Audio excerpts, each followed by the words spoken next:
ఏ స్థితి అయినా కానీ ఆయన మన స్థితికి చాలినవాడు. ఏ స్థితిలో అయినా అలా ఉండగలుగుతున్నావా? ఉండగలుగుతున్నారా?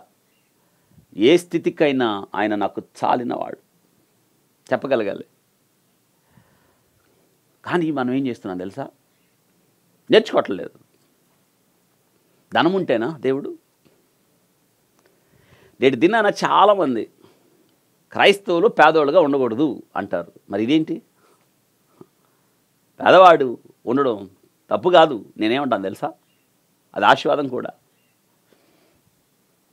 ప్రభు అంటున్నాడు, బీదలైన మీరు ధన్యులు. ఏమవుతుంది?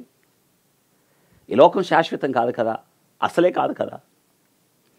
భూమి మీద కొద్ది కాలం ఉండి వెళ్ళే పరదేశులం కదా. అలా అన్నప్పుడు ఏదైనా తీసుకొచ్చామా? ఏం తెచ్చాం? ఏం తేలేదు. యోబు భక్తుని మాట జ్ఞాపకం చేస్తాను. నేను దిగంబరనే వచ్చి తిరిగి దిగంబరినే అక్కడికి వెళ్ళుదును. ఎంత అద్భుతమైన మాట. దిగంబరిగా వచ్చాం, దిగంబరిగా వెళ్తాం. ఏమైనా తీసుకుపోతామా? వాని కలిమి విస్తరించుట వాని జీవమునకు మూలం కాదు అంటే అర్థం ఏంటో తెలుసు. నువ్వేం తీసుకుపోవు? నీకు జీవమునిచ్చేవాడు క్రీస్తు ప్రభువారు. గొర్రెలకు జీవమును, సమృద్ధి జీవమునిచ్చేవాడు ఆయన, సమృద్ధినిచ్చేవాడు ఆయన. లోక సంబంధమైన ఐశ్వర్యం గురించి మాట్లాడటం లేదు. బైబిల్ గ్రంథం ఎప్పుడు ప్రత్యేకంగా ప్రస్తావించలేదు లోక సంబంధమైన ఐశ్వర్యం. పర సంబంధముగా మనం ఐశ్వర్యవంతులుగా ఉండాలని ప్రభు కోరుకున్నాడు. అందుకే తన దారిద్ర్యము వలన మీరు ధనవంతులు కావాలని. అంటే ఏంటి దాని అర్థం? ఏంటి దాని అర్థం? లోక సంబంధమైన ఆస్తులు సంపాదించుకోమనా? కాదు, అస్సలు కాదు, కానే కాదు. ఆత్మ సంబంధమైన జీవితంలో మనం ఐశ్వర్యవంతులుగా ఉండాలని. అది సంతృప్తి. ఏ స్థితిలో ఉన్నాను ఆ స్థితిలో సంతృప్తి కలిగి ఉండ నేను నేర్చుకున్నాను, సంతృప్తి కలిగి ఉండ నేర్చుకొని ఉన్నాను అని అంటూ దీనస్థితిలో ఉండ నిరుగుదును. దీనస్థితి వింటున్నారా? దీనుడిగా బ్రతికాడు. ఎంత గొప్పవాడండి పౌలు గారు. చరిత్రలో ఆయన ఒక ధనవంతుడిగా కనిపిస్తాడు, ఒక గొప్ప వంశము నుండి వచ్చిన వాడిగా కనిపిస్తాడు, గొప్ప విద్యాధికుడిగా కనిపిస్తాడు, ధర్మశాస్త్ర పండితుడిగా పరిసేయుడిగా కనిపిస్తాడు. తార్సులో ఒక ఘనమైన కుటుంబం నుండి వచ్చిన వాడిగా కనిపిస్తాడు, విద్యాధికుడు ఆయన. అందుకే పౌలు గారు అతి విద్య వలన పిచ్చి పట్టింది అన్నారు. ఏమన్నాడు ఈయన?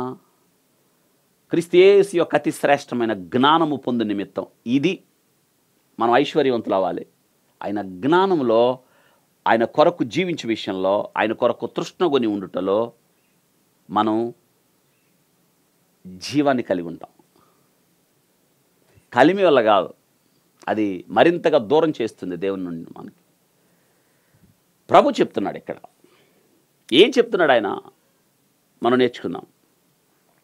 నేటి దినాన ఏం చెప్తున్నారంటే, క్రైస్తవులు పేదవాళ్ళు ఉండరు, చర్చికి వెళ్ళేవాళ్ళు పేదవాళ్ళు ఉండరు, చర్చికి వెళ్ళేవాళ్ళు ఐశ్వర్యవంతులుగా ఉంటారు.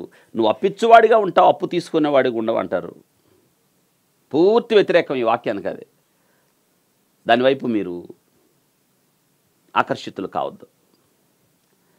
పౌలు గారు దీనుడిగా బ్రతికాడు. ఏవేవి లాభకర్మలుగా ఉన్నాయో, లాభాలు ఉన్నాయి చాలా ఆయనకి.